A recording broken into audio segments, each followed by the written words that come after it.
Señor, más que... Sí, porque estamos... Hola, hola, ahí estamos. ¿Y este? Sí. Yo puedo hablar sin el micrófono sí. También, por ahí prefieren. Está bien. Sol, ¿sí? ¿Cuándo y como usted diga? Me parece muy bien. Bueno, buenas tardes a los presentes, a las presentes y también a quienes están conectados y conectadas a través del canal de YouTube del Centro Ugarte. Estamos aquí en este primer Congreso del Pensamiento Nacional Latinoamericano, un evento que está convocando a una gran cantidad de pensadores y pensadoras, dirigentes y dirigentas de distintos sectores de nuestro país y de nuestra patria grande. Tengo el gusto de presentar a esta mesa que va a debatir y va a reflexionar en torno a América Latina, la unidad como respuesta, integración y desorden mundial en el siglo XXI.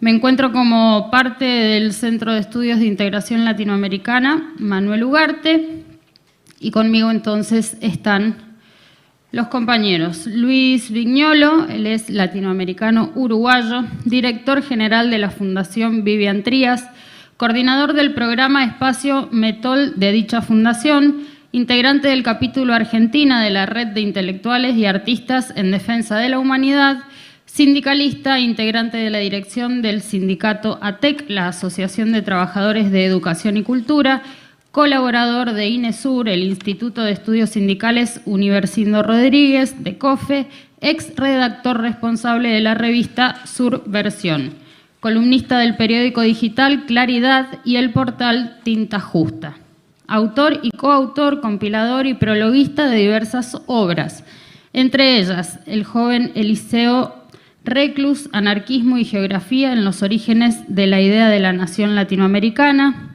En torno al Uruguay como problema, Nexos uruguayos de Jorge Abelardo Ramos, Artiguismo, Izquierda Nacional Latinoamericana y Mercosur, Dialéctica de la Emancipación y la Dominación, Wilson, Bitácoras de una lucha, que obtuvo el primer premio en la categoría Libro de la Premiación de Derechos Humanos de 2019 en Porto Alegre, Brasil, Trías y el Socialismo y la Patria Grande, Indios, Españoles y Nuestroamericanos, y de la reedición 2023 de Federación o Muerte, Orientales o Uruguayos.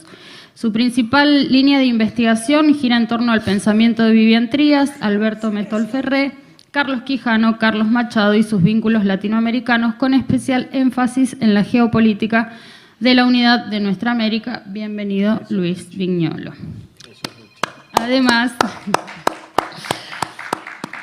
Además, se encuentra con nosotros y de manera virtual, a la distancia, pero no por ello menos presente, Eduardo Parrada, sociólogo boliviano, maestro de la Flaxo México y docente de la UMSA. Fue director de la carrera de Sociología de la UMSA, docente invitado de la UBA en Argentina, la Universidad Valparaíso de Chile, la Universidad de Santa Catarina de Brasil y la Escuela Nacional Florestan Fernández del MST de Brasil. Ha realizado investigaciones sobre sociología latinoamericana, nacionalismo y geopolítica e integración de América Latina y el Caribe. Él es militante de la Izquierda Nacional Boliviana y fue codirector de la revista Patria Grande con Andrés Solís Rada. Es miembro del Grupo Boliviano de Lucha por Malvinas Argentinas. Bienvenido, Eduardo.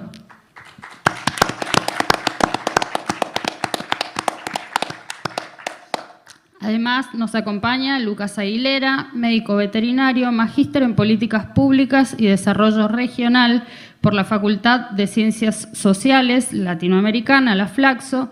Él es analista senior argentino del Centro Latinoamericano de Análisis Estratégico, especialista en sanidad de los rumiantes domésticos, pero además especializado en temas de seguridad y soberanía alimentaria, desarrollo local, economía social e integración regional, gestión y control de políticas públicas y planificación estratégica.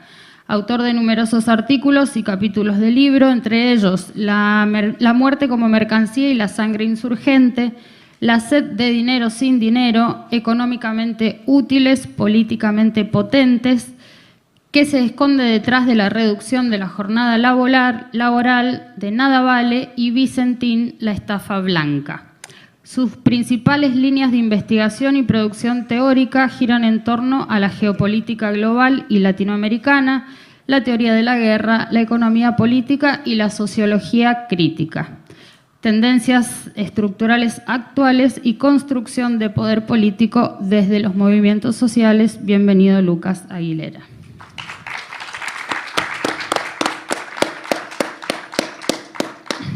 Finalmente, moderará este debate, este panel, Néstor Miguel Gorojovsky. Él es licenciado en Geografía por la UBA, Premio Nacional en Geografía, periodista. Se desempeñó en docencia universitaria en la carrera de Geografía de la Universidad de Buenos Aires y en el Seminario de Pensamiento Latinoamericano de la Universidad Nacional de Lanús, nuestra casa. Durante su carrera técnico-académica, se especializó en temas de geografía agraria, urbana, del transporte y geografía política global. Como periodista ha publicado, entre muchos otros, textos de análisis geopolítico en diversas publicaciones, entre ellas Cuestión Latinoamericana y Patria y Pueblo. Hoy participa del programa Ya Nada Será Igual de Radiográfica de la Ciudad de Buenos Aires, coordinó la sección Internacionales de la agencia TELAM, es presidente del Centro de Estudios Nacionales Arturo Jaureche y dirige la editorial Publicaciones del Sur, orientada hacia la promoción de la unidad de América Latina, y que ha dado a conocer la obra de Alberto Metol Ferré y de Andrés Solís Rada. Bienvenido también, Néstor. Muchas gracias. Bueno.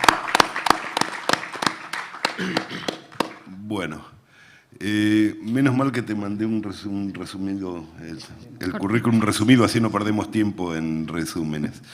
Digo porque vamos a estar un poco cortitos de tiempo todos, así que voy a hacer una brevísima presentación del tema y vamos a darles a los expositores, una cantidad lamentablemente limitada de tiempo. Tenemos que abandonar este local en pocos minutos, así que vamos a establecer un pacto de hacer entre lo posible entre 12 y 15 minutos de intervención cada uno y veremos si nos queda algún tiempo para hablar antes de que las hordas que nos vienen a continuar después de nosotros nos echan, digamos, ¿no? Si estamos dispuestos a resistir en la puerta, nos quedamos más rato, si no, no tenemos que ir, ¿sí? Estamos muy apurados, empezamos muy tarde y vamos a terminar mucho más temprano de lo que yo esperaba. Bueno, en realidad es el título de este panel. Es un título interesante porque dice América Latina, la unidad como respuesta, integración y desorden mundial en el siglo XXI. ¿Como respuesta a qué? ¿Como respuesta a qué? ¿A qué queremos ofrecer respuestas nosotros en este panel? Bueno, la segunda parte, de alguna forma, está dando una idea de hacia qué estamos apuntando.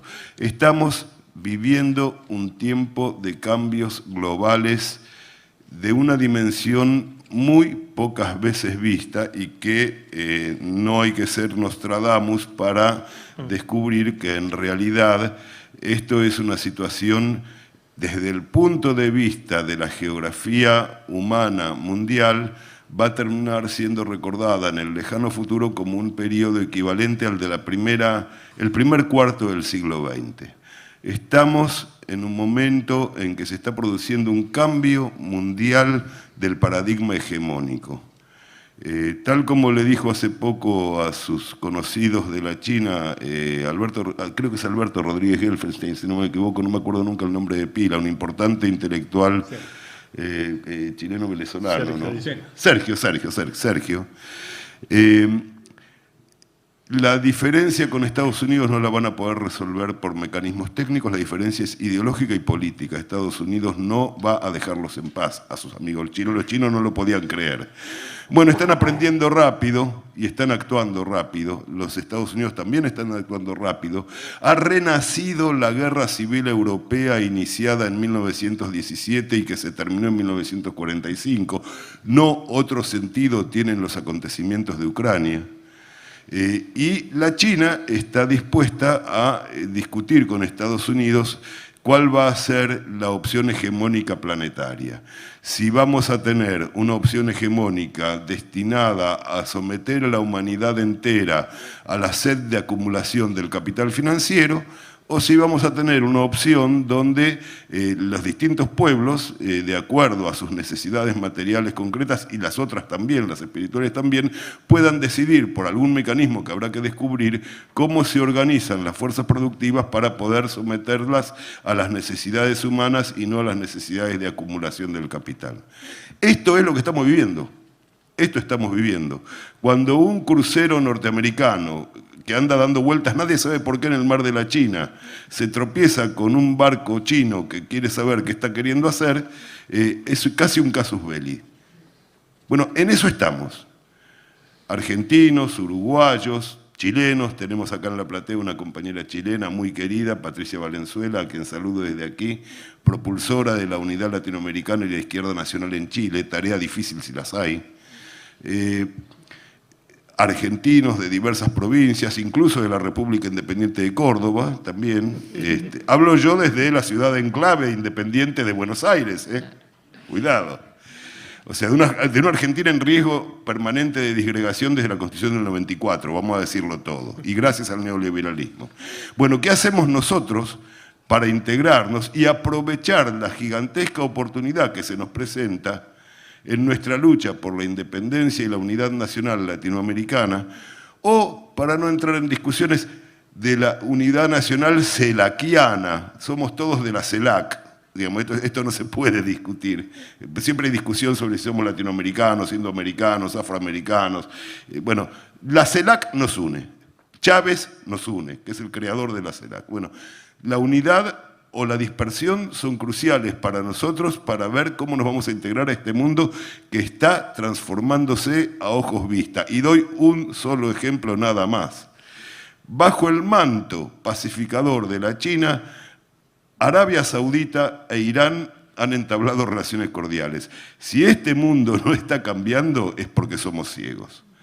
Entonces, la idea es acá plantear posibilidades para cómo enfrentar esta situación desde nuestro ser unificado latinoamericano o celaquiano. Y creo que no va a hacer falta que modere nada más, porque conociendo a los expositores, poco va a quedar para decir. Nada más.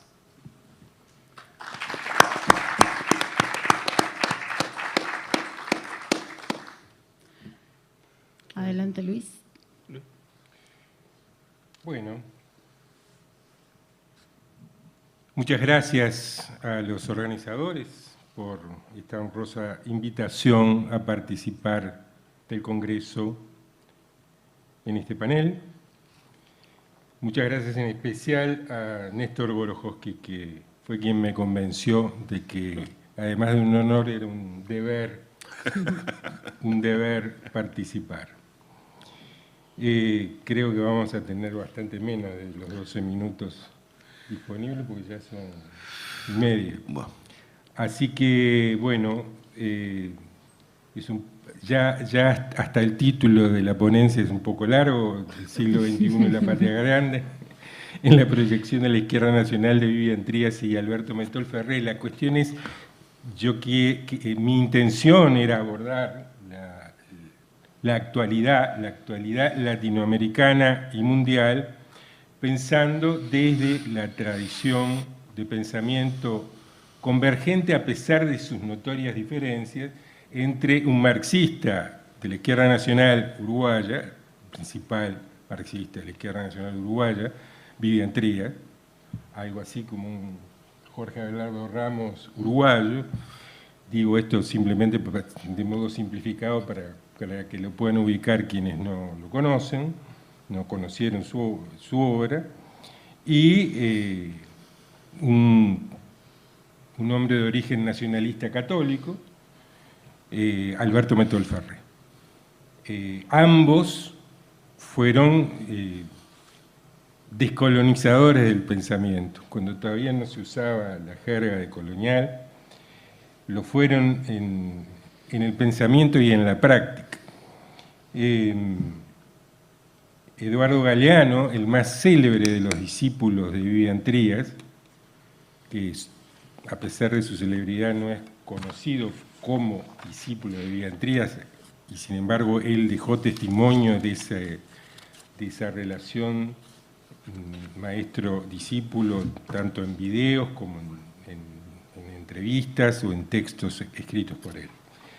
Eduardo Galeano definió a su maestro Vivian Trías como uno de los principales nacionalizadores del marxismo en América Latina. Esto requeriría unas ciertas aclaraciones respecto de qué entendía por nación y socialismo nacional, izquierda nacional, revolución nacional, Vivian Trías, que pensaba fundamentalmente la nación como la nación latinoamericana, ¿verdad? Y no nuestras patrias chicas balcanizadas, nuestras repúblicas disfrazadas de independientes, pero que en realidad siguen siendo semicolonias. Pero bueno, tenemos demasiado poco tiempo y no me puedo detener en esto, que es un tema complejo para muchos marxistas. Por su parte, Alberto Metol Ferré fue definido de una manera magnífica como un Hegel cabecita negra. Sí, es una de las mejores definiciones que he leído jamás y escuchado jamás de Metol. Un Hegel cabecita negra, un filósofo de la historia descamisado, que concibe la dialéctica de la historia haciendo de la periferia un centro. Tenía un origen nacionalista herrerista en el Uruguay, vinculado a la oposición enérgica a la instalación de bases militares norteamericanas en el Uruguay, y con una fundamental simpatía por Perón y el peronismo y el movimiento de trabajadores organizados argentinos que acompañó a Perón. Estas dos personas, bueno, y era un converso al catolicismo que luego de convertirse de adulto se aleja de la Iglesia Católica. Esto suelen no recordarlo los católicos, pero ese alejamiento se debió fundamentalmente al conflicto entre la Iglesia Católica y Perón, pero luego, a fines del Concilio Vaticano II, es uno de los que vuelve a la Iglesia. Y vuelve a la Iglesia con su principal obra filosófica, que es la dialéctica hombre-naturaleza. Un texto filosófico puro y duro que pretende presentarse como muy ortodoxo, aunque es muy heterodoxo. Revela una profunda influencia hegeliana. Pero bueno, tampoco hay tiempo para detenernos en esto. Estos dos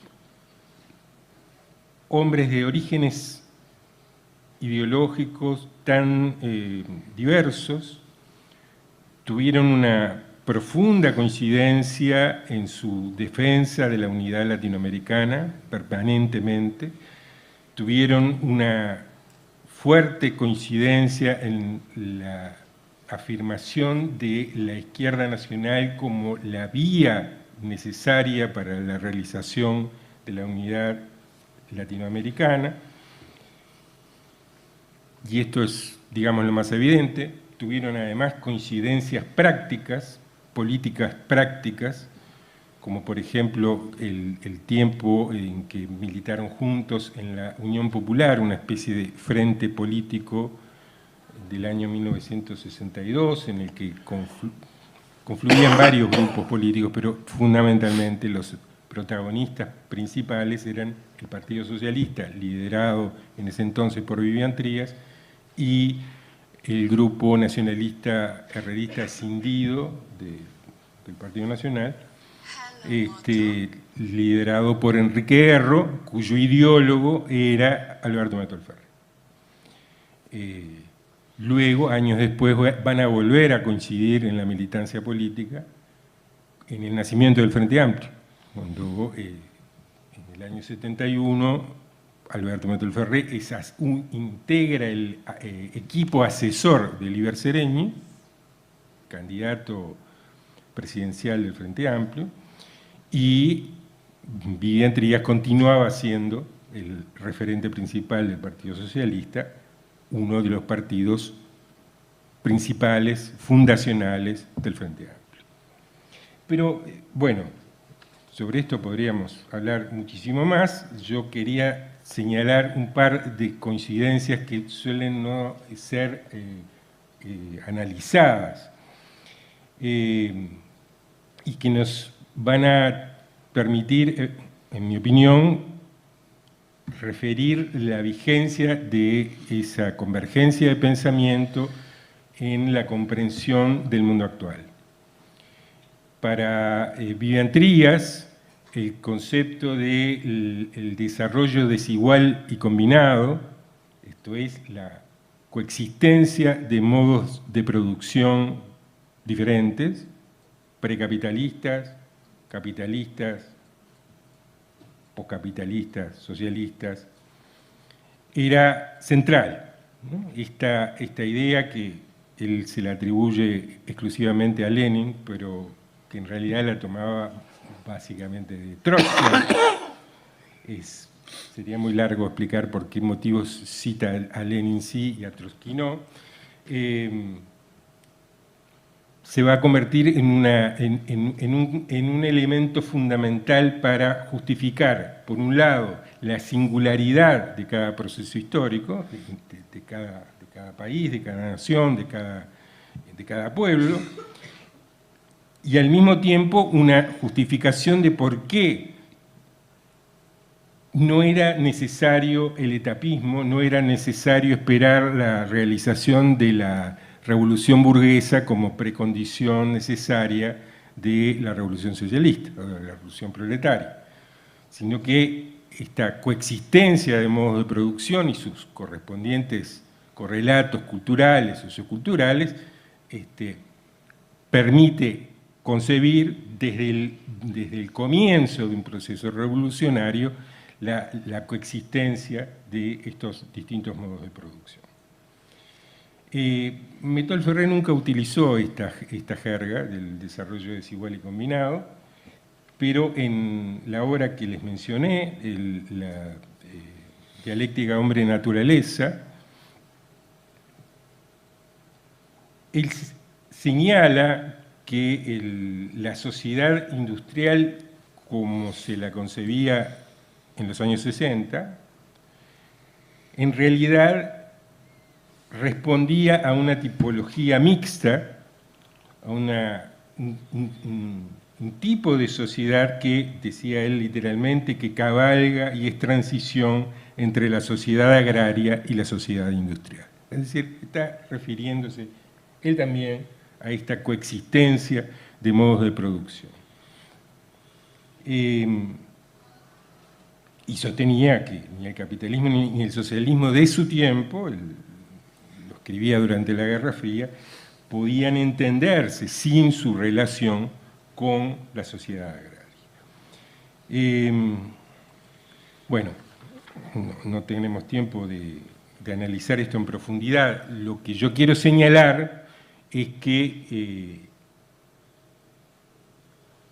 hoy tenemos en China un ejemplo, a mi entender, inequívoco, de desarrollo desigual y combinado. Pero que ese no es, por eso hablamos de un país, dos sistemas y tantas otras cosas, pero eso no es un fenómeno específico, único, exclusivo de China. En China podemos visualizar, podemos percibir con máxima claridad la existencia de estos procesos de transición complejos, que no solo en China ocurren, sino que nos atañen a todos en el mundo. Y esto es parte fundamental, a mi entender, de la comprensión de los desafíos del presente.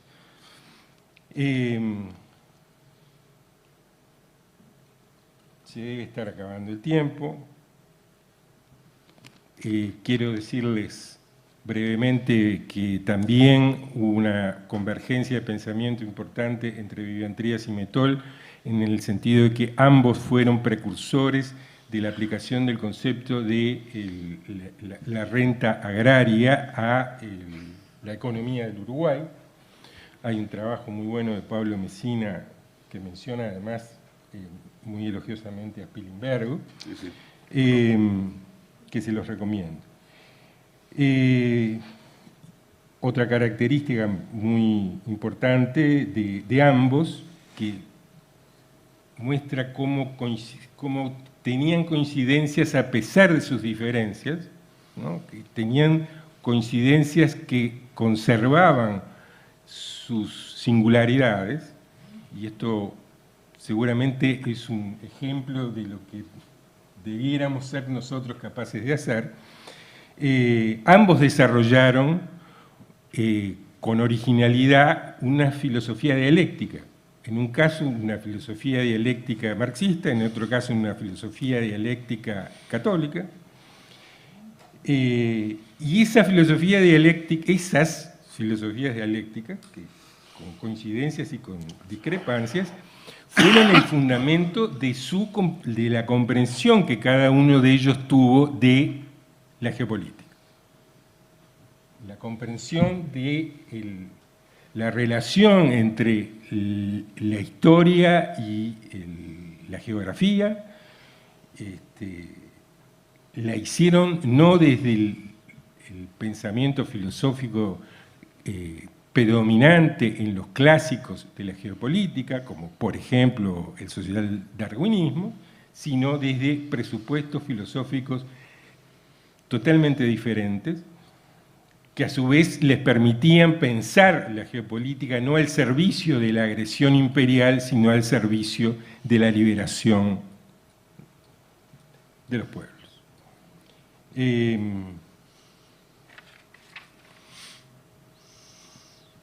Esto, naturalmente, requeriría mucho más tiempo de exposición. Yo quiero finalizar diciendo que al final de su vida, Mettol Ferré, que vivió 20 años más, 30 años más que su amigo Vivian Trías,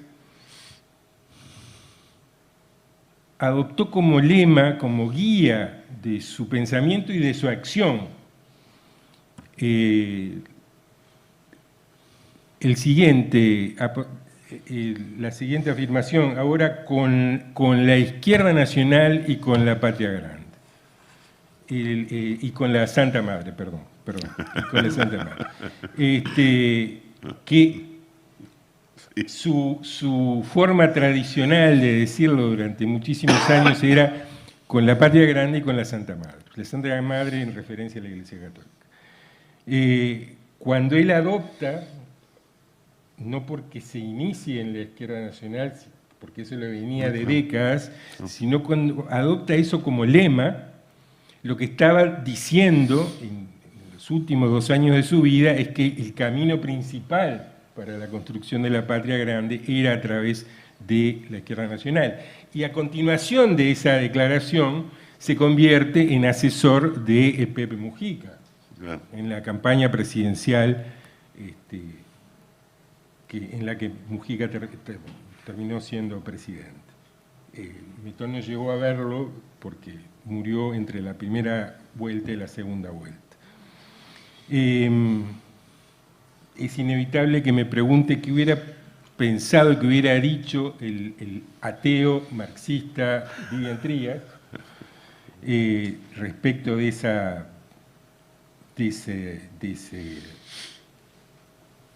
principio con la Izquierda Nacional y con la Santa Madre, pero recuerdo que el último, o uno de los últimos artículos escritos por Vivian Trías, desde su sólida posición marxista y atea, reclamaba, exigía el diálogo con los socialistas cristianos y con los socialistas islámicos.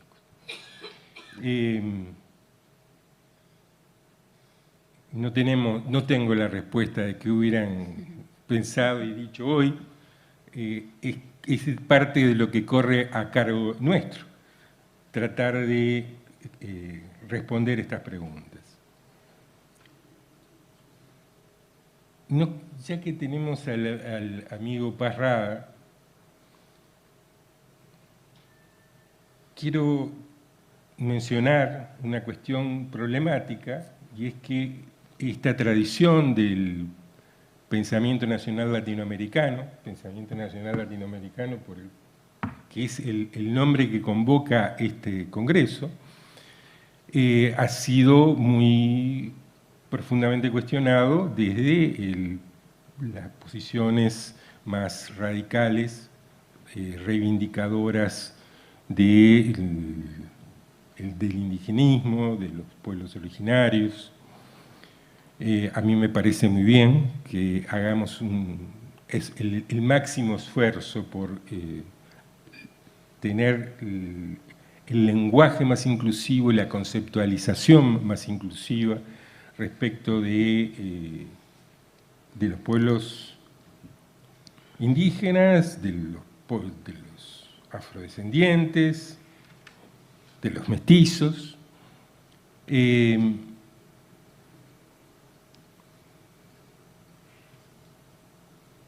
Pero me gustaría señalar que uno de los principales, o el principal, o el más famoso de los teóricos de la plurinacionalidad, como es el caso de García Linera, reconoció expresamente que, cito textualmente, el proyecto nacional popular que ha postulado el MAS sigue siendo el horizonte insuperable de este tiempo.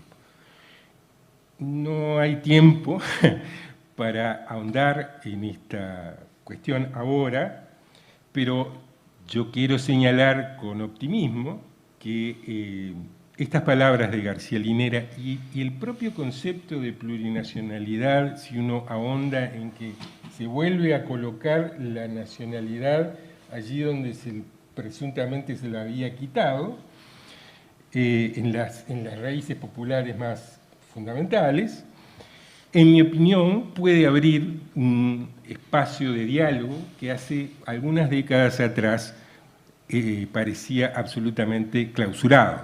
Es decir, las formas en que unos y otros concebían la unidad de nuestros pueblos parecía definitivamente inconciliable.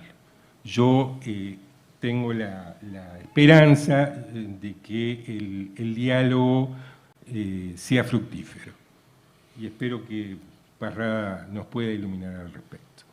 Muchas gracias y disculpen por la premura con que debemos exponer estas complejas ideas. Muchas gracias. Bueno, gracias Luis, y sí, tenemos premura, pero todavía algo de tiempo. Con ese puente que estableció te damos la palabra, entonces, Eduardo. Muchas gracias.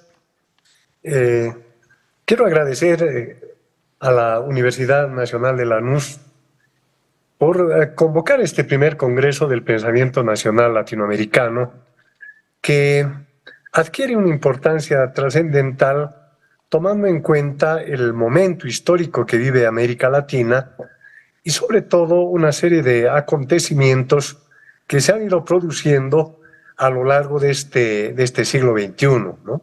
Estamos ya en 2023 y han ocurrido demasiadas cosas importantes en América Latina para poder, para no dejar pasar más bien todo lo que ha ocurrido y lo que está ocurriendo, ¿no? Y que tiene que ver precisamente con la temática que nos convoca en este panel, ¿no? ¿Qué respuesta tiene América Latina? Y si la respuesta de unidad latinoamericana es la que nos puede llevar a perfilar un horizonte nuevo, diferente, ¿no? Y que si es la integración de América Latina la vía que puede permitir precisamente solucionar una serie de grandes problemas estructurales que se nos presentan, ¿no? Y quiero comenzar con una corta reflexión al respecto de lo que ha ocurrido en Bolivia en estos últimos 20 años, pero particularmente en los últimos 15 años, porque desde hace 15 años que Bolivia ha roto relaciones diplomáticas con Estados Unidos. Bolivia expulsó al embajador de Estados Unidos en Bolivia, que estaba realizando tareas de coordinación con la oposición política para, ¿no?, debilitar al gobierno de Evo Morales, ¿no?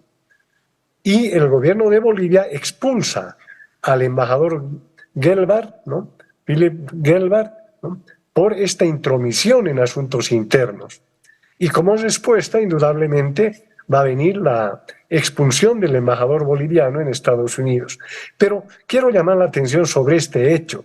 Son 15 años que Bolivia ha roto relaciones con Estados Unidos y, sin embargo, ¿no?, todavía la política soberana y antiimperialista de Bolivia está totalmente vigente.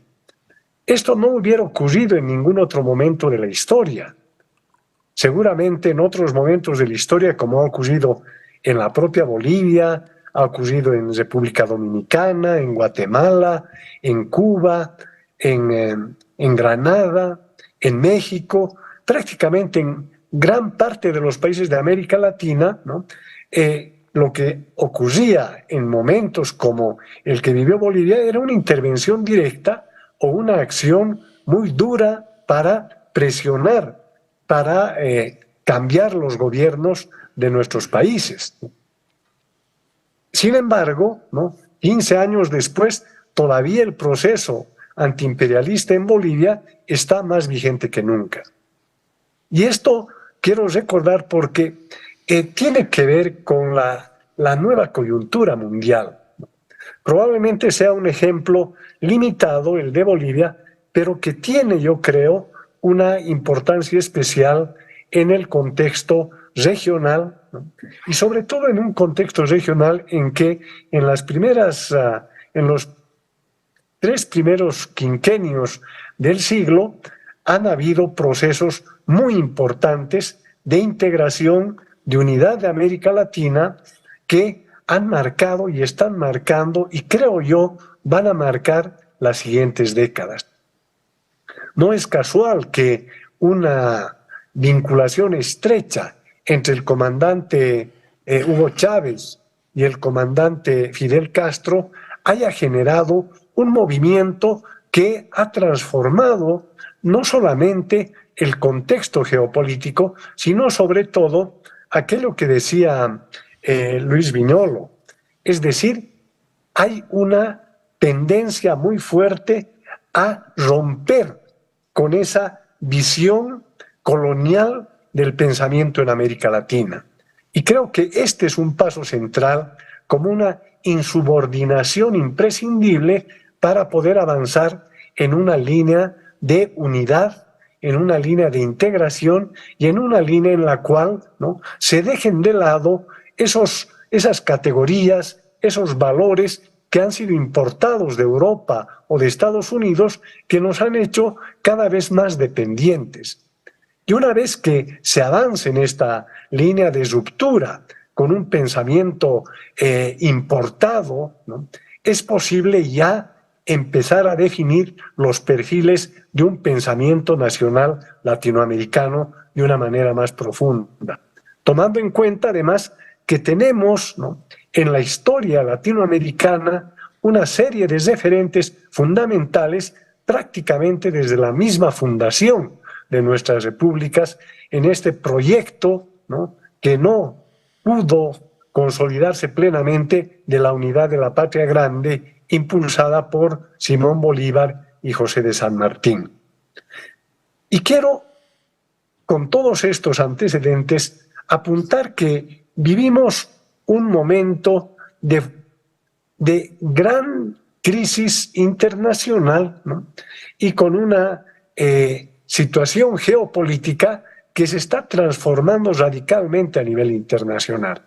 Y creo que esta condición de crisis económica, financiera, comercial, cultural que se vive a nivel mundial es el reflejo más claro de la crisis del imperialismo norteamericano.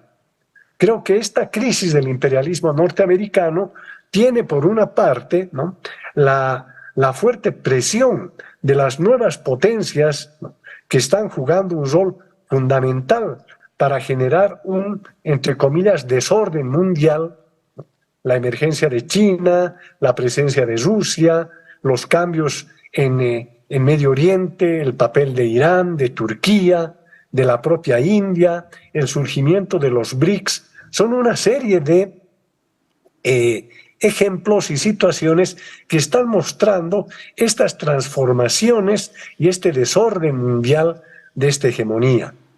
Por tanto, es en este contexto que hay que leer, creo, las posibilidades que se tienen desde nuestros países y desde la gran nación latinoamericana para poder perfilar un futuro, como se está planteando, ¿no?, que en el desorden mundial solo la vía de la integración latinoamericana nos va a dar las posibilidades de tener un protagonismo muy importante a nivel mundial.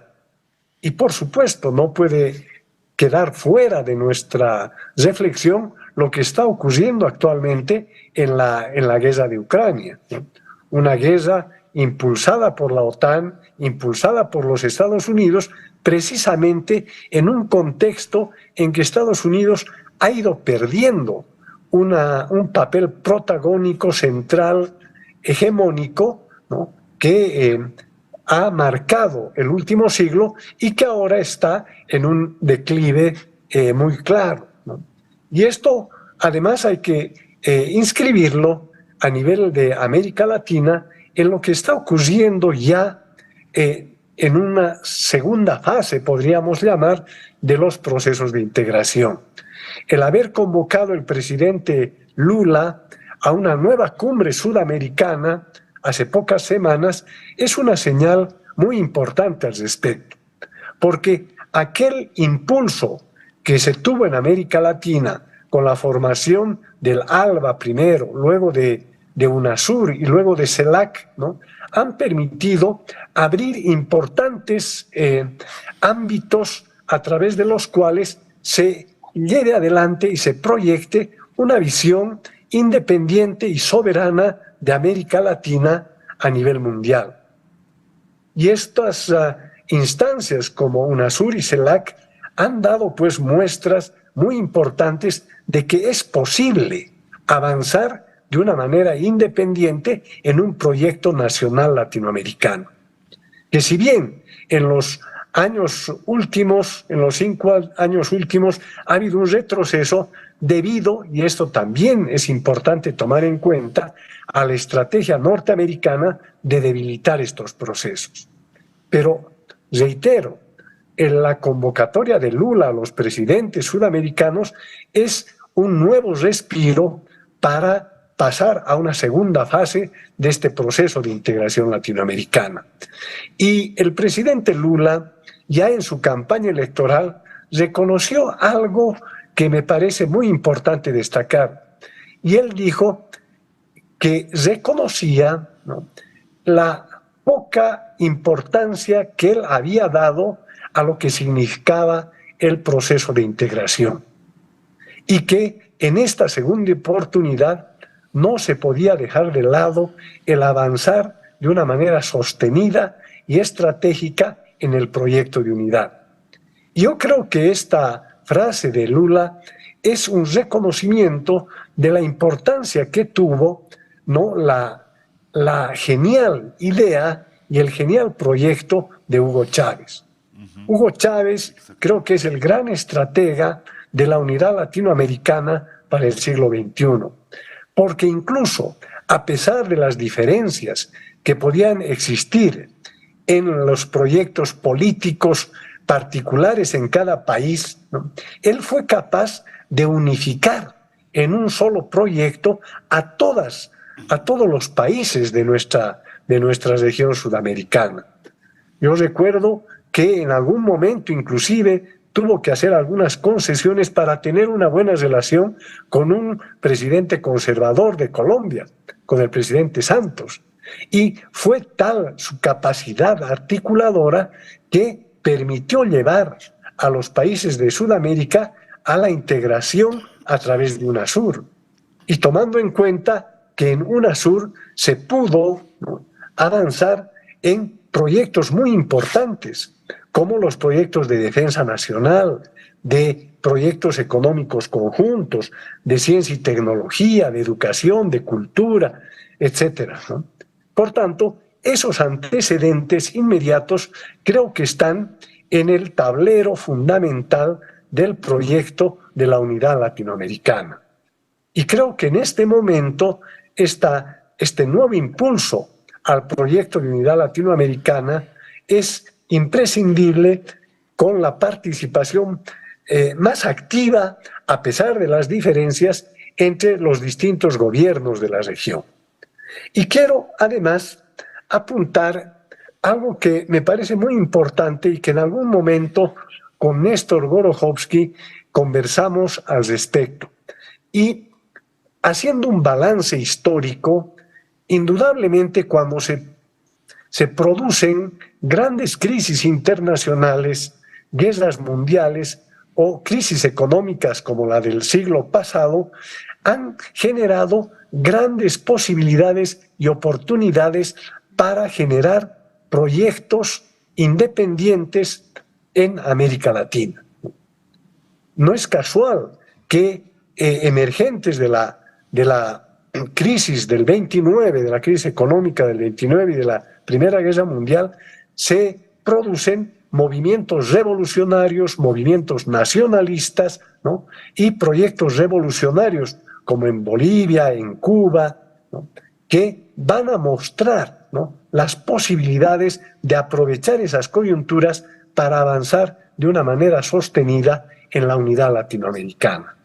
Y creo que esto, ¿no?, es un antecedente para ver, ¿no?, de una manera creativa la actual crisis que se vive entre las potencias mundiales, ¿no? La guerra de Ucrania, ¿no?, el enfrentamiento tan violento entre China y los Estados Unidos y la situación geopolítica que estamos viviendo actualmente es una gran oportunidad para América Latina y para la integración de América Latina. Creo que es un momento fundamental para pensar en construir y en fortalecer este proyecto de la unidad de América Latina. Creo que, como en muy pocas ocasiones, este es un momento clave para avanzar en esta estrategia de la unidad latinoamericana. Por otra parte, debemos, ¿no?, tomar en cuenta que el pensamiento nacional latinoamericano, que tiene, como decía hace un momento, antecedentes que vienen ya desde el siglo XIX, ¿no?, se han ido, ¿no?, fortaleciendo a partir de lo que fue la Guerra de la Independencia, pero tenemos pensadores de la generación del 900, tenemos a José Martí, tenemos a Manuel Ugarte, que han marcado toda esa generación de fines del siglo XIX y principios del siglo XX, que han generado, ¿no?, esta perspectiva de la patria grande, esta perspectiva de la unidad latinoamericana, que además a lo largo del siglo XX se ha ido fortaleciendo con una serie de acciones, ¿no?, que han demostrado la posibilidad cierta de generar proyectos de desarrollo autónomos y soberanos desde América Latina. Ahora, esto no quiere decir de ninguna manera que los peligros se hayan terminado, sino que los peligros están permanentes, porque hay que tomar en cuenta que el imperialismo norteamericano no va a dejar de utilizar aquella famosa doctrina Monroe de hacer de América Latina y de mantener a América Latina en una situación de subordinación y de dependencia permanente. Pero ahí viene precisamente esto que creo que estamos viviendo en este momento, ¿no? Dos condiciones importantes. Por una parte, ¿no?, el querer, ¿no?, políticamente transformar el proceso latinoamericano a través de la unidad, ¿no?, de un proyecto común, ¿no?, pero también el poder hacerlo en condiciones históricas e internacionales que abren una posibilidad precisamente de avanzar en la integración latinoamericana. Creo que estos elementos que además, ¿no?, ya tenemos el antecedente, como decía hace un momento, de Chávez, de Lula, de Kirchner, de Evo Morales, de Correa, que han demostrado que es posible avanzar de manera certera en esa perspectiva. Y finalmente, apuntar que este desafío que tenemos en América Latina es un desafío que debe ser asimilado, asumido plenamente, ¿no?, por los pueblos, que ya han demostrado también a través de una serie de foros, de organizaciones paralelas, que es posible avanzar en esta perspectiva. Y nuevamente reitero, creo que lo que ha ocurrido hace unas semanas en Brasil es el mejor aliciente para pensar de manera optimista en la unidad de América Latina.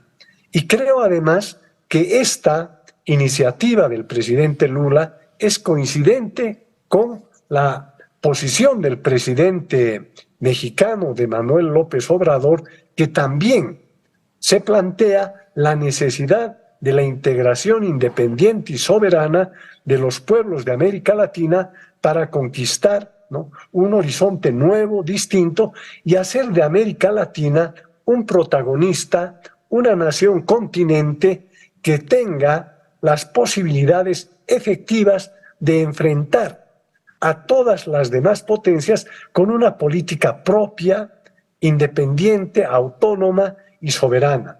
Y creo que esa es la esperanza, ¿no?, que tenemos, ¿no?, los latinoamericanistas, y creo que es un momento, una coyuntura que en la medida en que se la aproveche efectivamente como se la pretende hacer a través de muchos de los gobiernos de la región, vamos a tener un mejor horizonte, y creo que el pensamiento nacional latinoamericano es una de las opciones, ¿no?, para transformar y producir la revolución ideológica de descolonización del pensamiento de nuestros pueblos.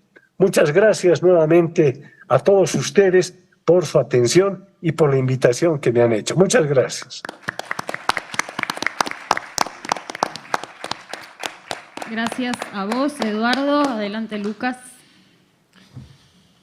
Bueno, buenas tardes. Agradecer a los organizadores, al Centro de Estudio Ugarte, del gran pensador Galazo ahí, que ha sido un gran pensador latinoamericano y hablando de la unidad latinoamericana. Bueno, a los panelistas también, Néstor, Luis, Sol y Eduardo, muchas gracias. Bueno, creo que vivimos un tiempo difícil, hay una crisis global que creo que marca y atraviesa cada uno de los territorios del mundo. Creo que la crisis esta global ordena lo que sucede en cada uno de los territorios. Para pensar la crisis hay que pensarla bien profundamente. nosotros, me animo a decir que no es una crisis en términos de las crisis anteriores. Me parece que estamos viendo un cambio de fase, hay un cambio de fase del sistema capitalista, un cambio de fase que está pasando de un mundo analógico, un mundo informático, un mundo basado en la energía fósil, a que estamos pasando a un mundo digital, a un mundo virtualizado, a un mundo que está pasando a, entre comillas, energía limpia, digamos. Ese creo que es el pasaje, creo que estamos en un momento de nueva fase del capitalismo y creo que ahí es donde tenemos que discutir y poner eje fuertemente, porque si no el análisis está atravesado siempre por la superestructura, ¿no es cierto? Generalmente tendemos a hacer un análisis muy interesante de la superestructura, pero también habría que hacer un análisis de lo que sucede tanto económicamente como socialmente en este momento. Creo que ese cambio también cambia la estructura y la superestructura. Hoy el mundo yo creo que camina o está encaminándose, se divide en dos grandes fuerzas. Ahí está mi gran compañero Matías, que es un gran intelectual, que leo mucho, que lo habla el Cachi para nosotros, que habla del G2, de dos fuerzas o dos polos, que se divide en una fuerza que uno lo puede sintetizar entre China y Estados Unidos, pero es una síntesis muy sencilla, pero atrás de esas dos representaciones como país, creo que trascienden, atrás hay fuerzas económicas transnacionales muy fuertes y financieras, fuerzas empresarias, países, toda una fuerza social, dos grandes que se transforman en una contradicción. Por eso me parece que es importante entenderlo en esas dos fuerzas en contra de la posición liviana o más simple, decir que estamos en un proceso multipolar. Yo no creo que estamos en un proceso multipolar, no entendiendo al sistema capitalista en sí, que lo que está en disputa es el tiempo social de producción y el que tenga menor tiempo social de producción maneja los tiempos sociales políticos también. Y los que tienen hoy esa capacidad de tener menor tiempo social de producción son dos grandes fuerzas, que el compañero Cachi denomina China y todo lo que serían las BAT y las Huawei, todo ese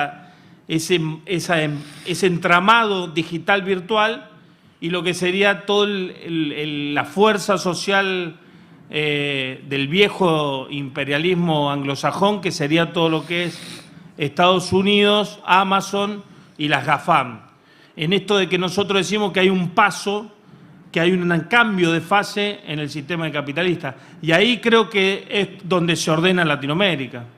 Y ahí donde nosotros tenemos que empezar a visualizar que a partir de eso es como se mueve la estructura.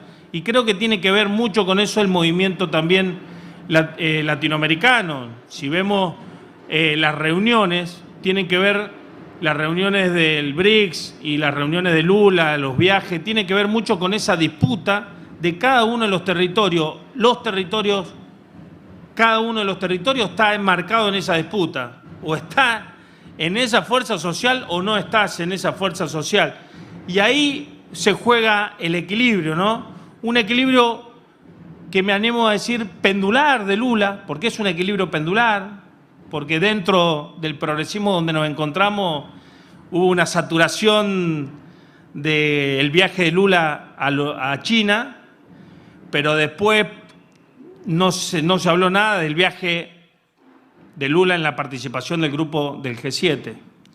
Entonces, también eso es parte de las tensiones que estamos viviendo. De la última reunión, cómo jugó Boric. Boric jugó muy mal en la última reunión, o sea, porque ahí esa es la tensión que nos está sucediendo actualmente. Y en esto de no caer en el análisis superestructural me quería ir un poquito más al fondo, porque la cuestión de la estrategia y de la integración latinoamericana siempre, y hasta como decía Eduardo, hasta cuando fue encabezado por Chávez, siempre tuvo que ver más con el Estado, más que con la integración de los pueblos. Y yo, en este corto tiempo que tenemos, me atrevería a decir que empecemos a hablar de los pueblos. Empecemos a hablar pero de los pueblos de nación, empecemos a hablar qué pasa en la órbita del trabajo, en vez de empezar a hablar de qué pasa en la órbita del capital.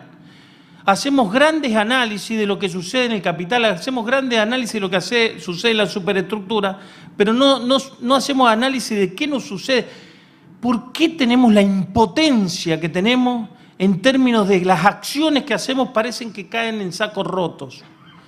Nuestra acción, la acción popular pareciera que no alcanza, que siempre hay, bueno, animémonos a plantear estas cosas, animémonos, hay que, y más en nuestra Argentina, ¿no? Hablar de capitalismo, ya te dicen, andá zurdito, empecemos a hablar de capitalismo, empecemos a hablar de qué es el futuro, cómo hay que construir ese futuro que queremos, pero desde los pueblos, desde las clases subalternas, desde lo popular o como quisiéramos llamarlo. Yo creo que nosotros estamos atrapados, estamos inmersos en una nueva forma de trabajo y que no estamos visualizando.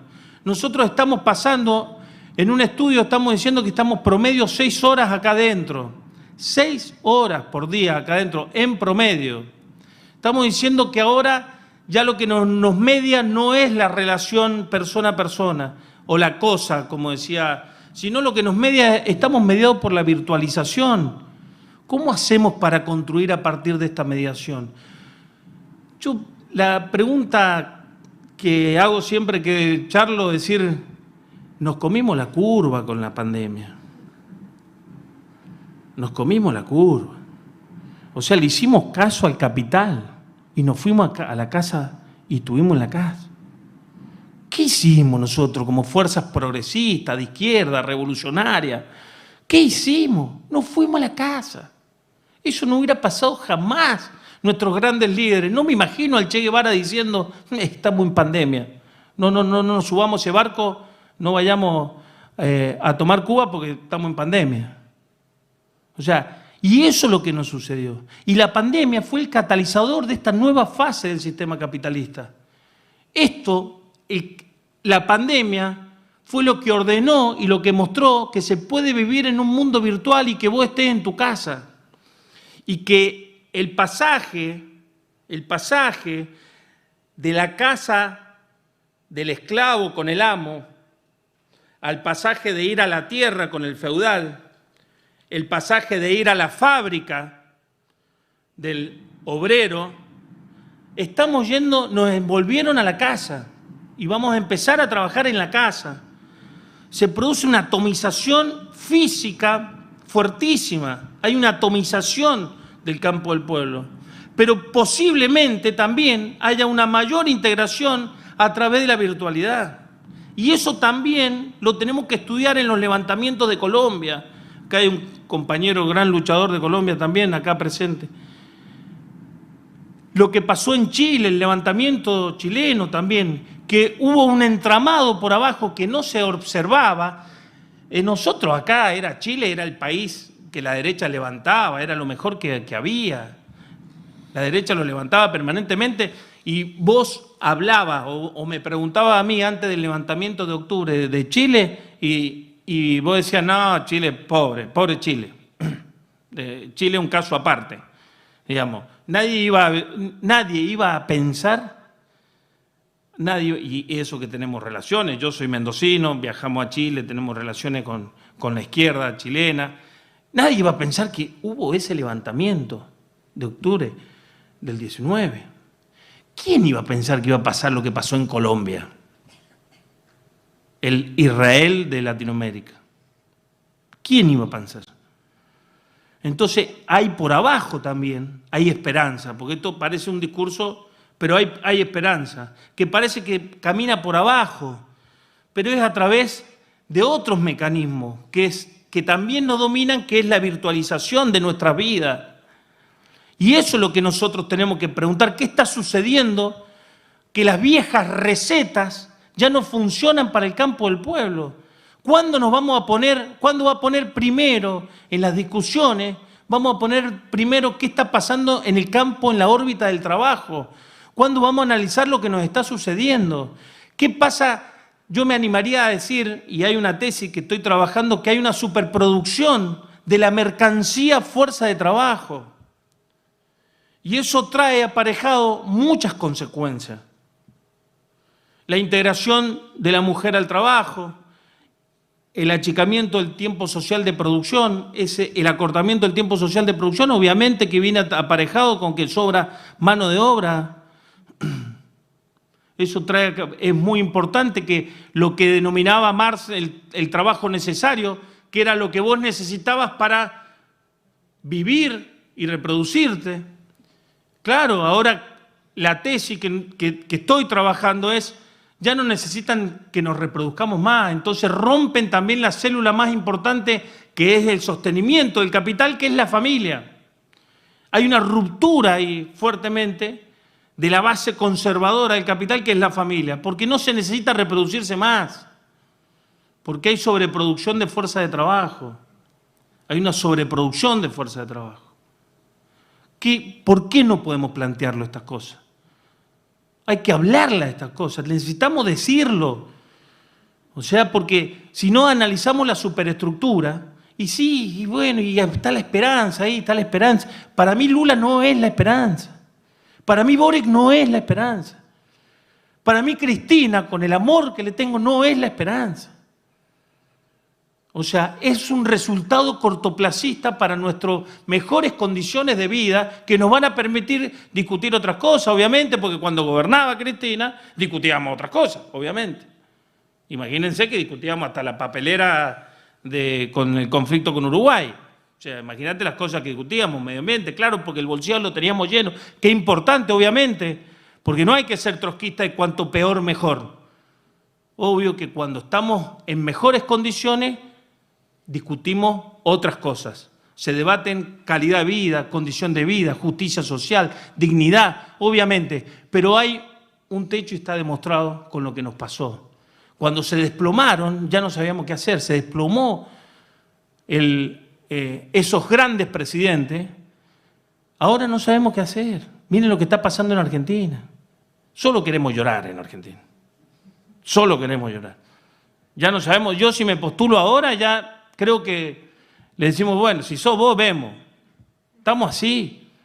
Y eso es lo que no puede pasar. Con Lula va a pasar lo mismo. Lula, podemos estar contentos con todo el viaje a los BRIC, todo eso no alcanza. Hay un empate de fuerza fuertísimo, le hicieron un golpe de Estado a los 2 días. Y el golpe de Estado fue encabezado por el ministro de Defensa de Lula.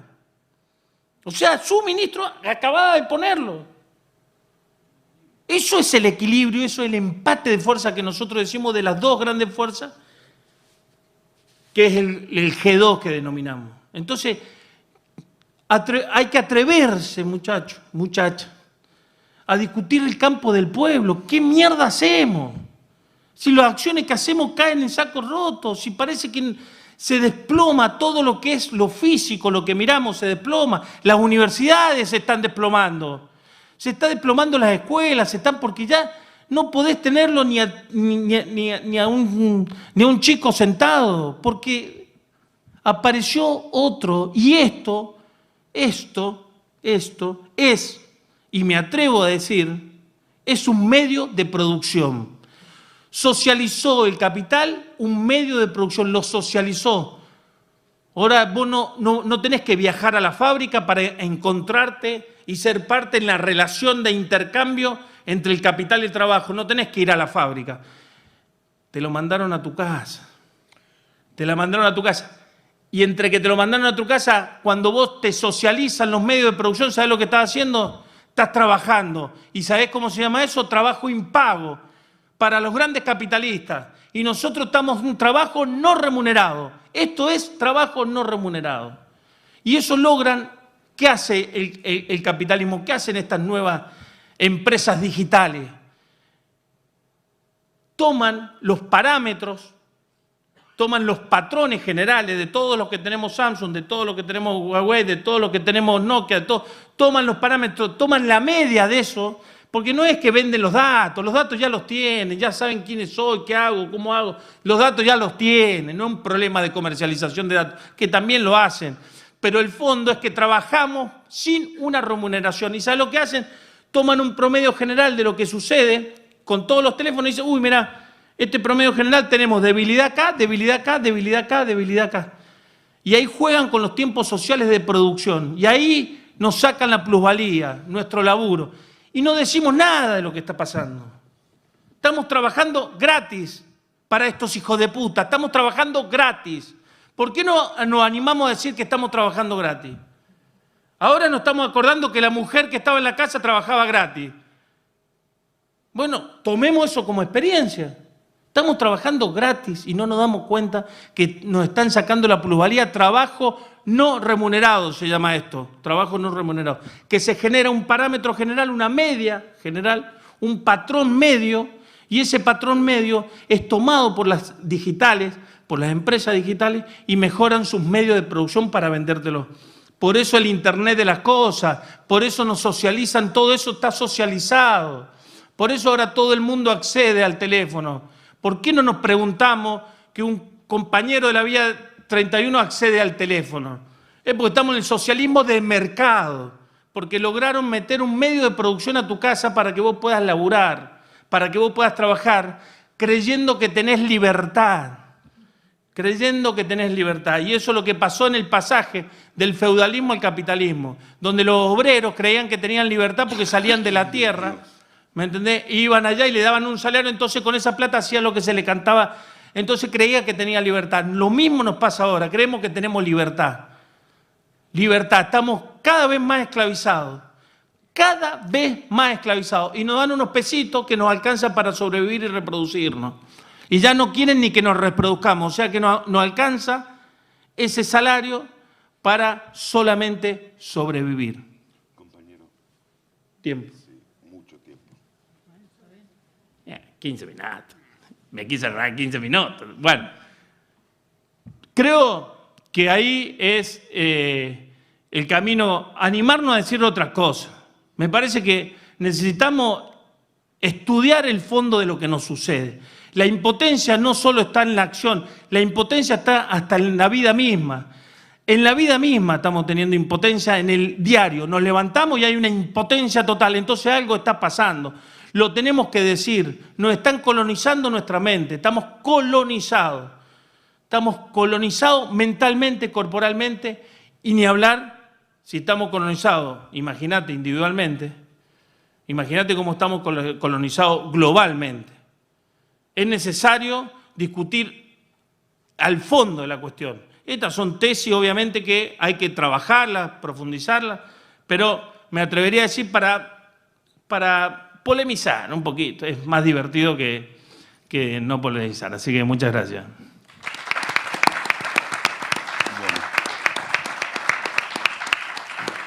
Muchas gracias, Lucas. La polémica siempre es bienvenida y alimenta el debate. Néstor, ¿te parece entonces que podamos dar unos minutos para preguntas? Esperemos que no nos atropellen polemizando de hecho desde afuera hacia adentro. Pero vamos, pero sigamos. intentémoslo. Si hay quien quiera hacer alguna pregunta, es el momento. ¿O alguna intervención? Sí, por supuesto. Claro.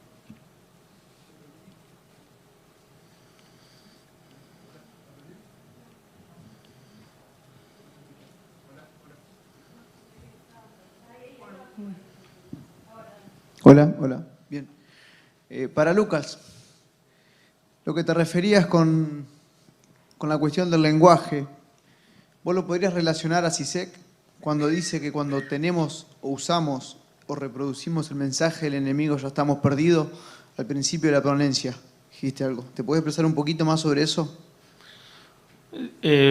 Bueno, tengo mis diferencias con Zizek, pero obviamente que es así, digamos. Yo creo que en el campo nacional y popular, el campo de las clases subalternas, nosotros estamos discutiendo con la discusión del enemigo. No me cabe ninguna duda. Y no podemos salir ahí, tenemos no se puede salir de ahí porque evidentemente no observamos, no nos cuestionamos tener WhatsApp, Telegram. O sea, ya es como que persuadieron y nos ingresaron y estamos colonizados en ese sentido. Bajo ningún punto de vista no vamos a dejar de tener WhatsApp, ¿me entendés? Bajo ningún punto de vista, un ejemplo. Obvio que no es el problema de fondo, pero es parte de la colonización, obviamente. Digamos, no es que sea el problema. Lo que nosotros no nos planteamos es qué sucede, por qué llegó esto a nuestras manos. El capital no te hizo llegar esto a las manos porque socializamos las cosas, qué bueno que todo el mundo tenga teléfono, que se comunique. No, evidentemente, eso es parte del lenguaje del que estamos viviendo. Por ejemplo, que es lo que dije yo, que es el lenguaje del multipolarismo. Para mí no estamos bajo ningún punto de vista en un momento multipolar. Para mí eso es una trampa. Es una trampa porque es visualizar a China como la salvación. Y yo creo que es parte del sistema capitalista. ¿Qué nos conviene? ¿China? Sí, nos conviene China, repito, porque si no después vienen y nos dicen, no, nos conviene China porque en las tensiones por arriba, intercapitalistas e interimperialistas, siempre hay uno que colabora, pero eso no quita que es parte del sistema capitalista. Entonces, el lenguaje que utilizamos creo que tiene que ver con el lenguaje del sistema dominante. Estamos en ese punto, digamos.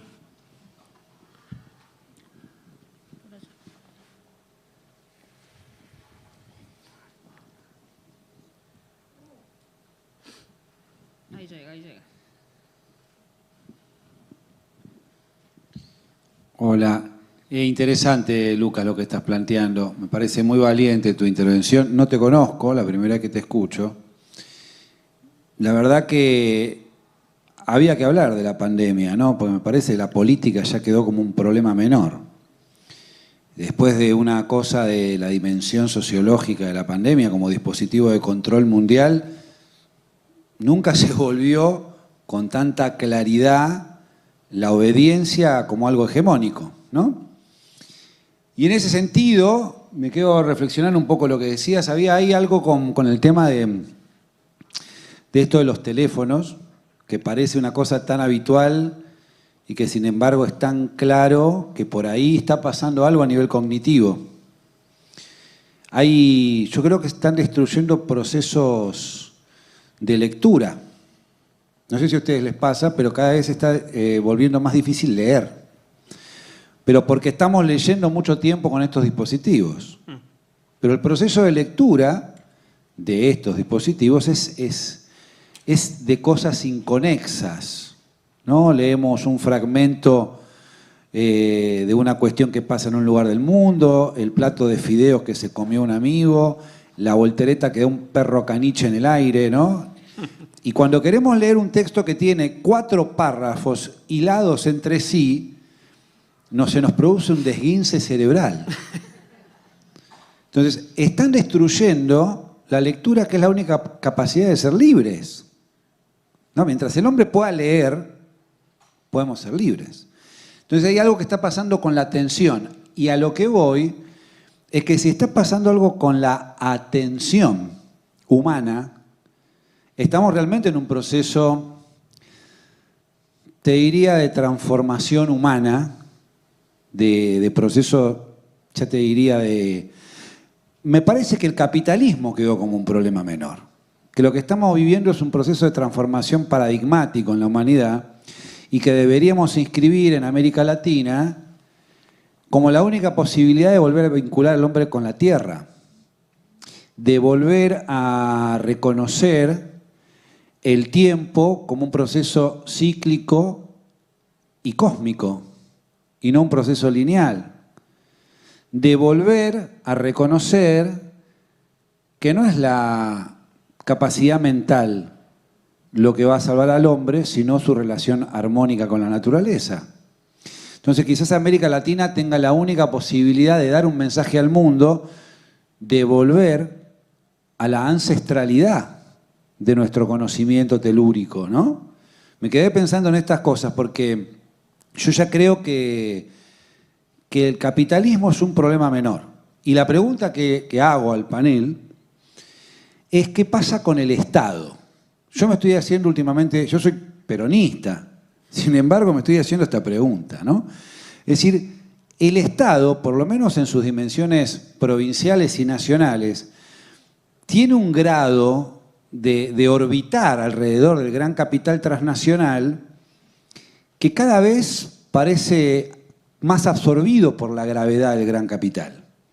Es decir, los procesos de endeudamiento de los estados nacionales, los procesos de endeudamiento de los estados provinciales, llevan ya a que esos estados estén casi con una agenda por fuera del pueblo. O sea, los pueblos están tirándole desesperadamente de la pollera a los estados para que les den bola.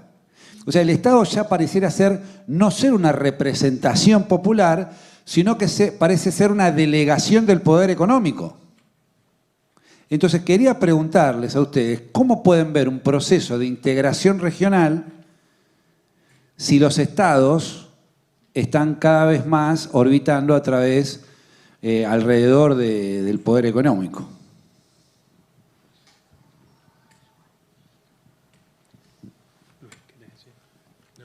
Perdón, disculpen. Disculpen. ¿Estuvo en la Resistencia? ¿Perdón? ¿Estuvo en la Resistencia? Ahí? Sí, No, compañero. no se nos metan. Yo estoy en la Resistencia y también en la Pueblada. ¿Quién querrá responder? No sé qué es lo que está Eduardo. pasando, yo me perdí este último minuto. Acaban de hacer una pregunta ahí en el público sobre el rol del Estado. Tal vez ¿será? Eduardo. Mira, yo creo que le llamamos Estado a cosas que son esencialmente diferentes. Le llamamos Estado a los que creemos que son nuestras repúblicas independientes, que nunca fueron independientes, que han sido y siguen siendo semicolonias. Le llamamos Estado a las provincias, a los departamentos, y después le llamamos Estado también al Estado imperial, ¿no? Y bueno, pero es obvio que no, son bichos diferentes totalmente. Debiéramos tener palabras diferentes para conceptualizar que no estamos hablando de lo mismo. Ahora, más allá de tu pregunta, yo creo que la cuestión es la tecnologización de la vida, la tecnologización de la existencia, como la pensaba Marx, o como la pensaba Metolo, Trías. ¿Es la condena o es la liberación? Para los clásicos era la liberación. Para Metol, para poner un ejemplo, porque estuve hablando de él, la culminación de la dialéctica hombre-naturaleza, de la dialéctica hombre-cosa, era el gobierno de las cosas, la sociedad administrativa, le llega a decir, pero era esto de la culminación máxima de la tecnologización. Y eso era visto, como era visto por los clásicos del marxismo, entre otros, como la liberación. Hoy tendemos a pensar que es la máxima esclavitud. Y hay muchos hechos y experiencias de la vida cotidiana que nos llevan a pensar en ese sentido. Pero yo no me afilio a una respuesta definitiva. Por cierto, no me afilio a un retorno a lo ancestral, a una especie de naturalismo primitivo como respuesta a estos desafíos. No tengo la respuesta. Creo que es una excelente pregunta, pero es una pregunta que habrá que seguir transitando. Tampoco creo que, bueno, hay cosas que tú dijiste, que dijo alguno de los que intervinieron en las preguntas, en las que no queda claro si estamos pensando que todo es capitalismo, ¿no?, desde el fin de la Guerra Fría, o si estamos pensando que no. A veces me parecía entenderte que sí, y a veces me parecía entenderte que no, y lo mismo respecto de alguno de los que hizo la pregunta. Yo más bien tiendo a pensar que no. Quizá allí no tengamos pleno acuerdo. pero tampoco tengo la respuesta definitiva. Tampoco tengo la respuesta definitiva y esto está directamente en relación con la cuestión del Estado que vos decís. Pero la cuestión del Estado de verdad, es decir, de un Estado que es capaz de autonomía. Porque si es el Estado que le llamamos a los estados de nuestras semicolonias disfrazadas de repúblicas independientes, bueno, no, eso obviamente que no va a ser protagonista por sí mismo de nada, y por eso es necesaria la integración para la liberación, la unidad de nuestros pueblos. Bueno, perdón. Yo quiero, aclaro, tuve que resolver una urgencia familiar por teléfono, por eso tuve que salir, no lo podía hacer delante de todo el mundo. Estoy de vuelta. Bueno, la última partecita no la escuché porque yo tuve que salir, pero era la respuesta a una pregunta que creo que entiendo más o menos para dónde iba.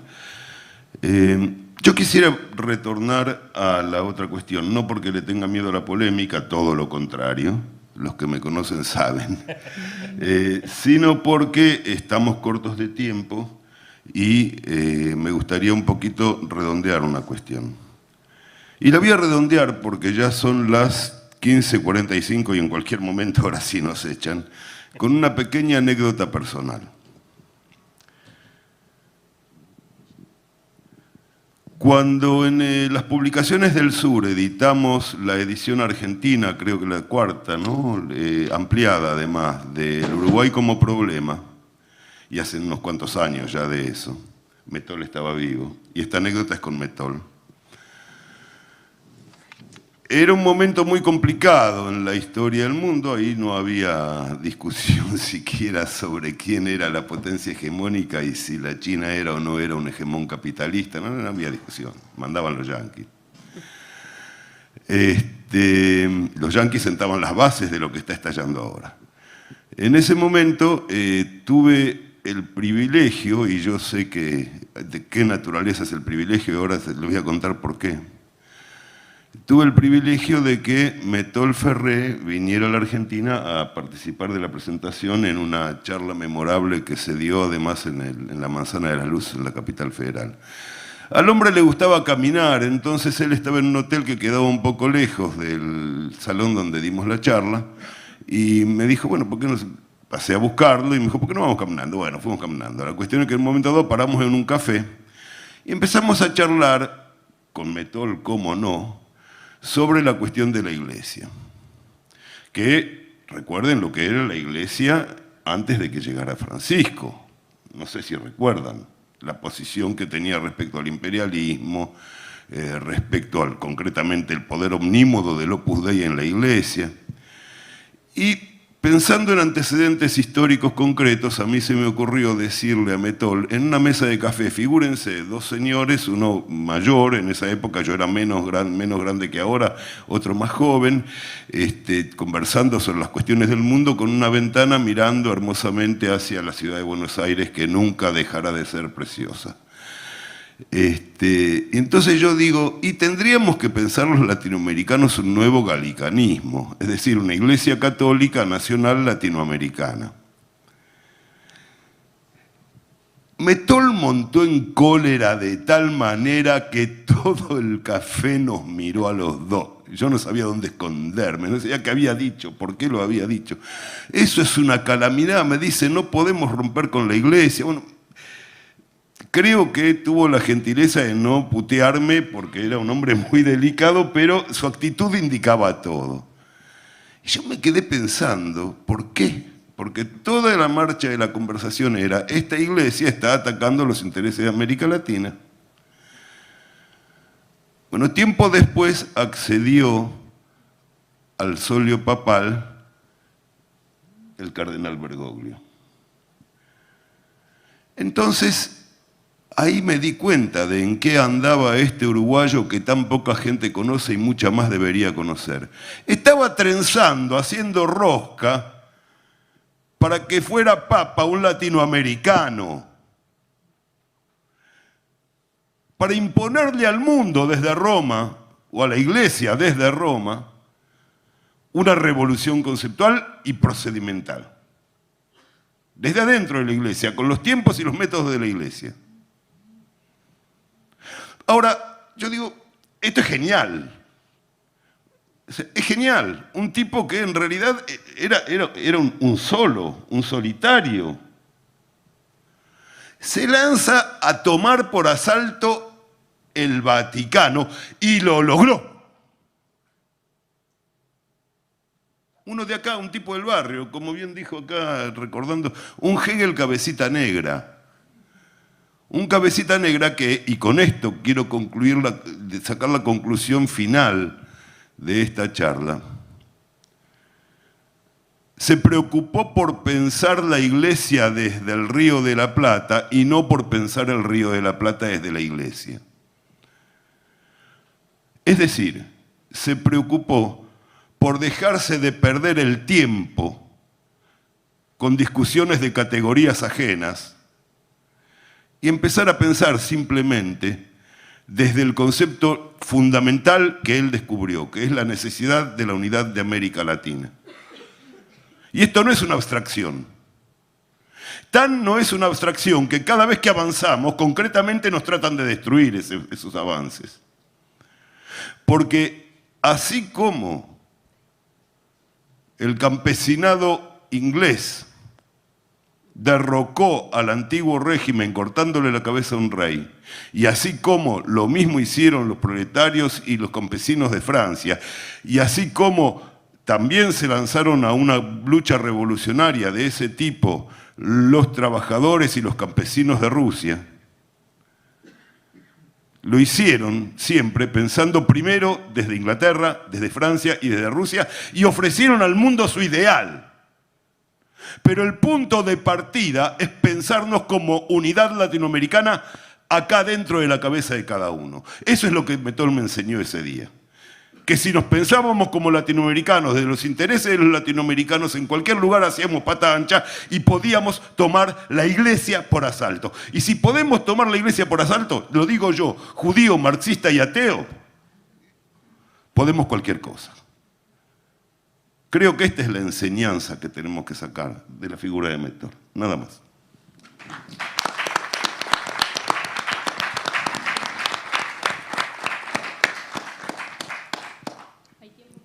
Yo creo que tenemos más ganas de quedarnos que de irnos. No sé si interpreto bien esta realidad. Pero... ¿Podemos quedarnos todavía?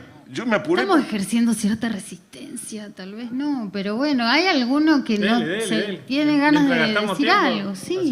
No, yo, mientras se planteaba esta discusión sobre el ciberespacio, muy prosaicamente pensaba que si no hubiese sido por el ciberespacio, no lo podríamos haber escuchado a Parrada. Lo tendríamos que haber invitado a Parrada, si esta conferencia, esa mesa redonda se hubiese hecho en el siglo XIX, le habríamos tenido que avisar con un año de anticipación a La Paz que tenía que agarrar una carreta que lo iba a traer a Buenos Aires en 6 meses. De eso venimos, porque la época del tren y del automotor no alcanza todavía los 300 años, en el caso del tren.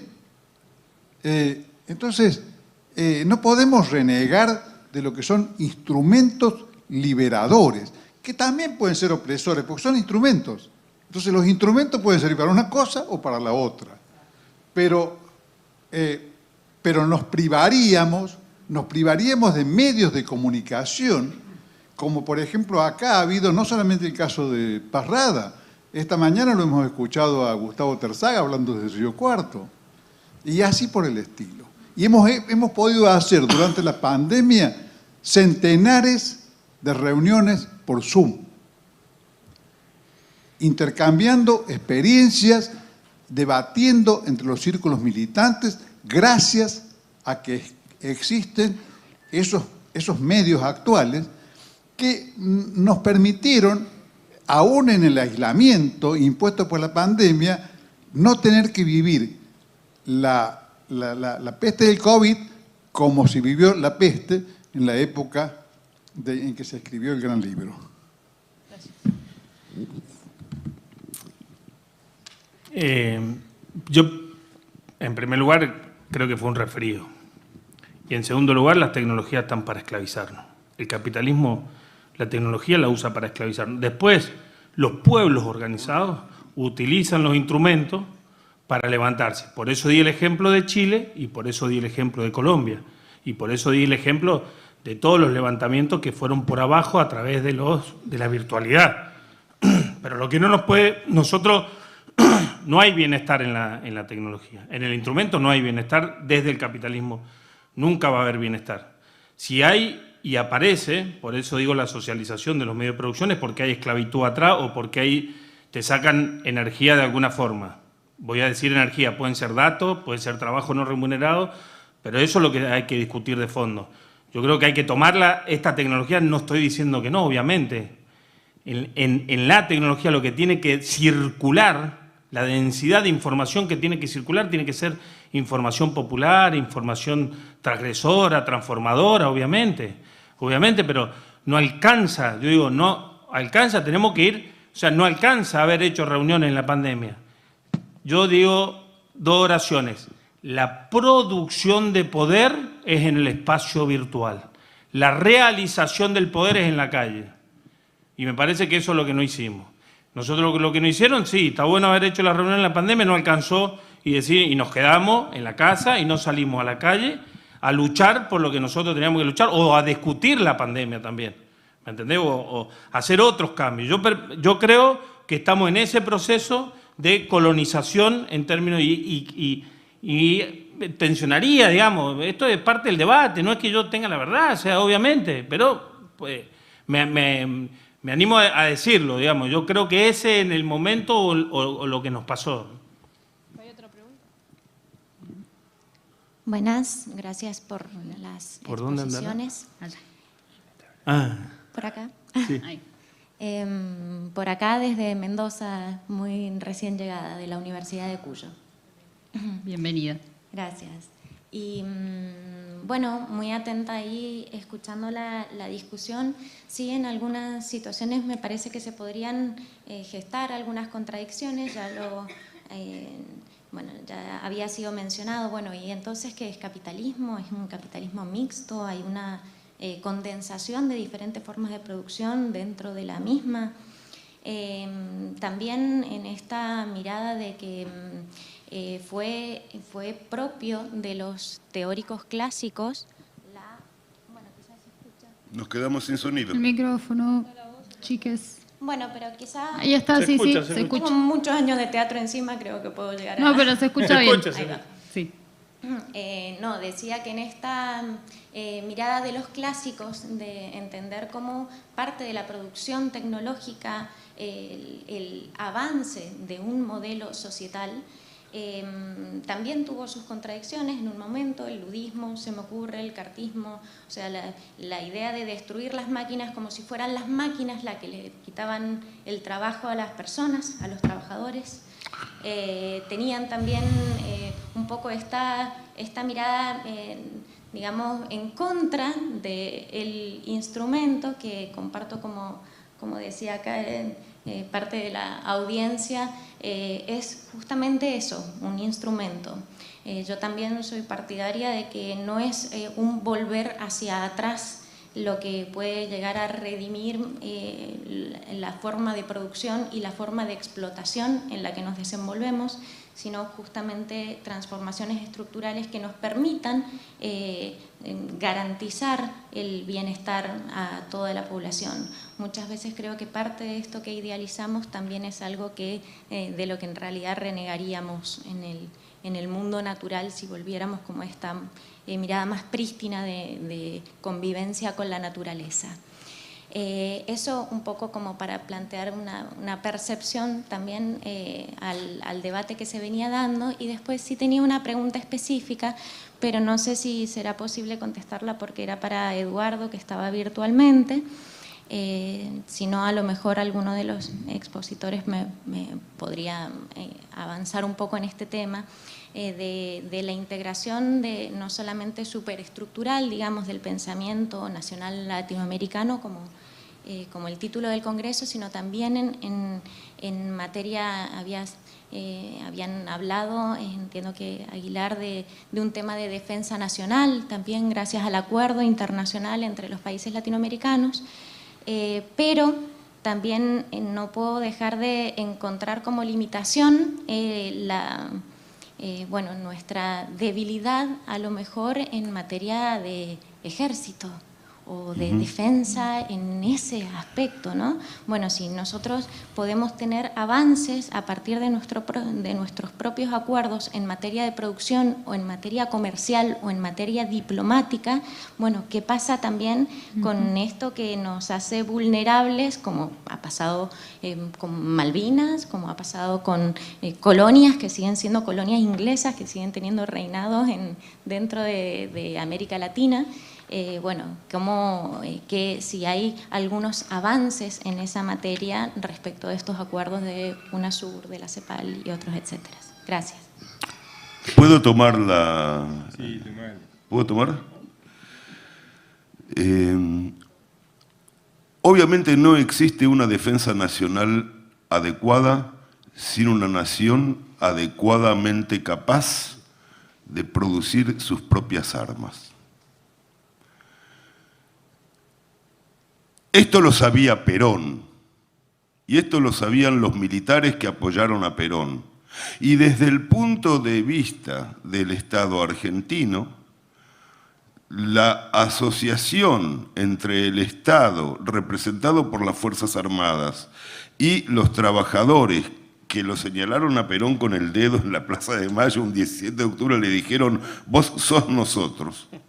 Esa alianza, desde el punto de vista del ejército argentino, nadie la definió mejor que Leopoldo Marechal, cuando en un poema puso una línea diciendo no hay espada más noble que la que forjó el propio ciudadano. La defensa nacional y el desarrollo industrial omnicomprensivo son una y la misma cosa. Es absurdo imaginar que puede haber una defensa nacional activa y actuante y capaz de desarrollarse si no se cuenta con las armas modernas que, como por ejemplo estamos viendo día a día, han convertido el campo de batalla en un campo de batalla donde seres humanos pelean con otros seres humanos a través de drones. O sea, hay alguien en algún centro de comando cómodamente sentado en una poltrona y que está trabajando como soldado a través de un arma con la cual a él no le van a hacer nada hasta que no le ubiquen donde está. Eso implica desarrollo técnico a fondo y en profundidad. La Argentina, entre otras cosas, tiene una gran capacidad, porque a pesar de que nos quieren matar la industria, nunca lo logran, en el campo de los drones. Que yo hubiera preferido llamarlos tábanos, que es el verdadero nombre de la palabra drone. Drone significa tábano, le pusieron ese nombre al aparatito por el ruido que hace. Pero bueno, ¿quién soy yo contra el mundo? Pues son los tábanos. Ahora peleamos con tábanos, con enjambres de tábanos electrónicos. Bueno, es obvio que no es posible una defensa nacional real sin una base industrial que termine, que esté permanentemente sosteniendo esa defensa nacional. Por eso el destino de Ucrania en esta guerra está sellado. Porque no la tiene. Está sellado. Más allá de que uno esté de acuerdo o en contra. Yo particularmente tengo ciertas cuestiones con los que mataron a toda la rama materna de mi familia que ahora gobiernan en Kiev. Tengo derecho a que me moleste que gobiernen en Kiev. Pero al margen de eso, la verdad es que está sellado por motivos técnicos. No pueden producir sus propias armas. Se terminó, punto. Y aparte a otra cosa, esto va a ser otro capítulo. Muy bien. En la Argentina, hoy en día, no se puede desarrollar solo en la Argentina la base industrial necesaria para poder defender a la Argentina. Pero digo más. América Latina no puede defenderse como unidad, ningún país de América Latina puede defenderse como unidad, si no es justamente a través de lo que se había iniciado a través de la UNASUR, que era la coordinación inicial de los ejércitos de América Latina y de la Fuerza Armada de América Latina. Ahora, esto tampoco va a funcionar si las Fuerzas Armadas siguen colonizadas por ideologías que no les ponen la unidad latinoamericana en la cabeza. Porque lo grande de Chávez es que el ejército de Chávez aprendió de Bolívar que era la unidad o la anarquía nos devorará. Única cuestión. Clases, no clases, filosofías, no filosofías, religiones. Unidad como bandera. La unidad de los pueblos y los estados de América Latina en un solo pueblo y una sola gran nación. Eso, que dicho sea de paso, el primero que lo enunció en términos de estados fue un bolchevique ruso en el exilio porque se había peleado con Stalin. Lo dijo desde México. Trotsky dijo, el futuro revolucionario de América Latina pasa por construir una gran nación, una gran unión de estados latinoamericanos. Así que parece que un tipo que había armado el Ejército Rojo sabía de qué estaba hablando. También estaba pensando en términos de defensa nacional. No sé si estoy respondiendo exactamente a tu pregunta, pero entendamos esto. No hay defensa nacional posible sin industria pesada y orientada a la defensa. Y no hay industria pesada y orientada a la defensa en las actuales condiciones del mundo si no es a nivel latinoamericano. Si esto te responde, me alegro, y si no te responde, espero haberte dejado unas dudas en la cabeza. Yo voy a aprovechar entonces este momento y este elemento del análisis de la órbita de la estrategia para excusar, para saludar además a quien iba a ser otro de los expositores que nos acompañaba, que es el Teniente General, Jefe del Estado Mayor, General del Ejército Argentino, Guillermo Pereda, que justamente, y valga la redundancia, por cuestiones de Estado no pudo presentarse hoy. Pero ahora sí, vamos a darle lugar, vamos a cerrar, aunque podemos seguir charlando afuera, y vamos a darle lugar al próximo panel. Estaría muy interesante que nos quedemos también y acompañemos, aunque hagamos un mínimo recreo, este próximo panel que se llama El mundo del trabajo y el proyecto nacional, una perspectiva desde los y las trabajadoras, con una vasta cantidad de compañeros y compañeras sindicalistas que vienen a debatir el modelo nacional latinoamericano y las tareas populares. Así que bueno, gracias a ustedes, a quienes hoy participaron, y seguimos en un ratito.